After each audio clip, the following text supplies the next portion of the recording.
leadership to try and torpedo the whole idea. If any of you have ever been in that situation, you know that that can be a nearly impossible situation. And then, to top it all off, ITCO managers lacked the business skills necessary to actually function as a separate company.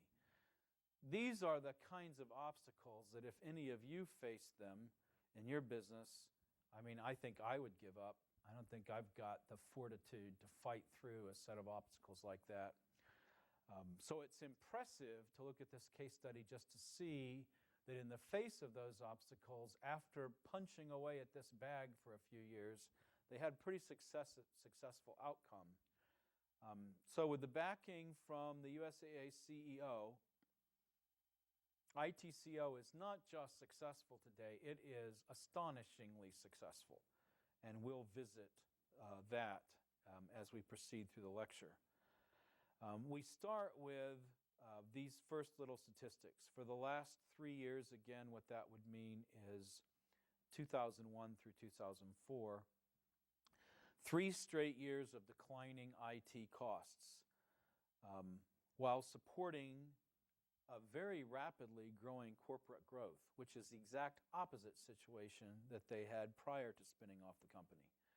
Multi-million-dollar failures have been replaced by multi-million-dollar successes, and IT customer satisfaction scores are up quite dramatically. So here's the story. In the 1990s, technology drove the business rather than the other way around. Okay. We got to do whatever we wanted, recalls the USAA COO. It was a dreamland for technical geeks like me. Now let's stop and look at that for a minute. That's probably not unlike your company. In the 90s, a lot of technology was being funded without necessarily having adequate business justification for it. 2 major sources of expenditure in IT were, number 1, the internet, and number 2, preparing for Y2K. Y2K justification was done on the basis of, hey, want to have a company after the year 2000? We got to do this stuff. So it was considered cost of business, cost of doing business, expenditures. The internet, back in the 90s, people didn't have a real good sense for what the business impact of the web was going to be. There were a lot of folks spouting visions, but they weren't sure. A lot of folks thought it was a passing fad, and in a few years the web would be kind of a passé thing, and we don't need to get too serious about it now. Some of these look comical looking back from our perspective now, but we were talking about some pretty major paradigm shifts in how communications is done, how business was transacted, how business models were affected, and it was hard to get your hands around all of that. And so people weren't real sure what the web was going to be and what it was going to do. And the way money got spent on the web in the 90s was you basically said, hey, all our competition seems to be doing this, and if we don't do this sort of stuff, we're going to get left behind. And nobody really stopped to ask, left behind what? In what way? There was the general perception that if we don't keep up with the Joneses, so to speak, keep up with our competition, that some really bad thing, we can't tell you exactly what, is going to happen to us on down the road. So a lot of money was spent on IT in the 90s without there being the traditional business justifications. And that's what this particular fellow refers to here. And the IT department at USAA was no exception to this. So throughout the 90s, these people were spending a lot of money and didn't really have to show fiscal responsibility with that money. So it was, hey, what's the latest new toy? This is a lot of fun. Let's get one of these. Let's get it in here. Let's experiment with it. Let's try this. Let's try that. And probably was a great time to be a techie, But because of those excesses in the 90s, we get to the problem that you saw in your chart. The problem was basically USAA was growing its IT spending faster than USAA was growing its business. Well, you can't keep that up for long before it bankrupts the company. In 1998, USAA's revenues grew 5%, while IT costs grew 10%. The following year, revenue was up 9%. IT expenses jumped a whopping 19%.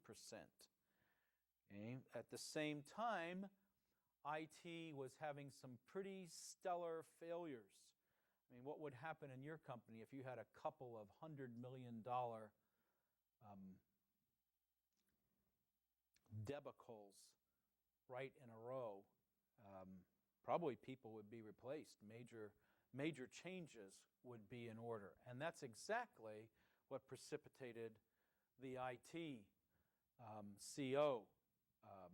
creation. In 1998, the original CIO, prior to Steve Yates, centralized IT and dubbed it ITCO. USAA adopted a limited form of chargeback in which business units were automatically assessed a percentage of IT's total yearly cost based on their relative contribution to yearly corporate revenue. Let's spend a little time looking at what that meant. In 1998, then, if ITCO's budget for that year was, let's say, $500 million,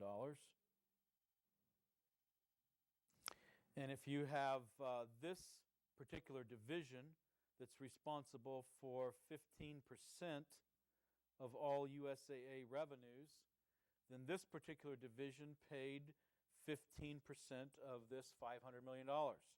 If this particular division was responsible for 20% of USAA revenues, then this division paid 20% of that total $500 million bill, and so on and so forth. And this was the chargeback system that they used to begin with. So what's wrong with this? Well, let's think about it. With a chargeback system like this, in what way is ITC motivated to become more efficient about how they implement IT solutions? There isn't any motivation at all in this chargeback system to do this, because no matter what they spend, they're going to get paid back for.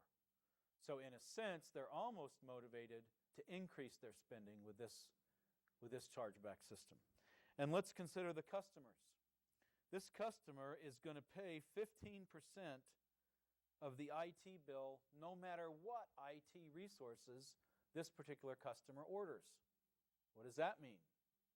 Well, that means this particular customer is going to be, let's just order everything. And why not? Because his bill is going to be exactly the same. Okay, what's his motivation of being frugal and being an efficient consumer of IT? Nothing. He actually gets punished for it.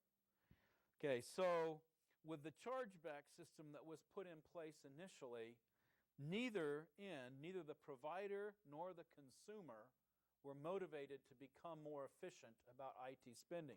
And consequently, if we look at the figures for 1999, they continue to go up.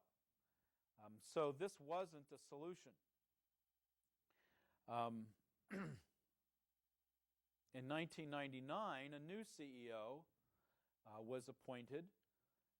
Steve Yates was hired from Rockwell Automation. And the CEO for USAA, Bob Davis, this is executive speak for, you better fix this, bud, or you're going to be out of here real fast. Okay? And so Steve Yates had a clear and specific mandate for figuring out how ITCO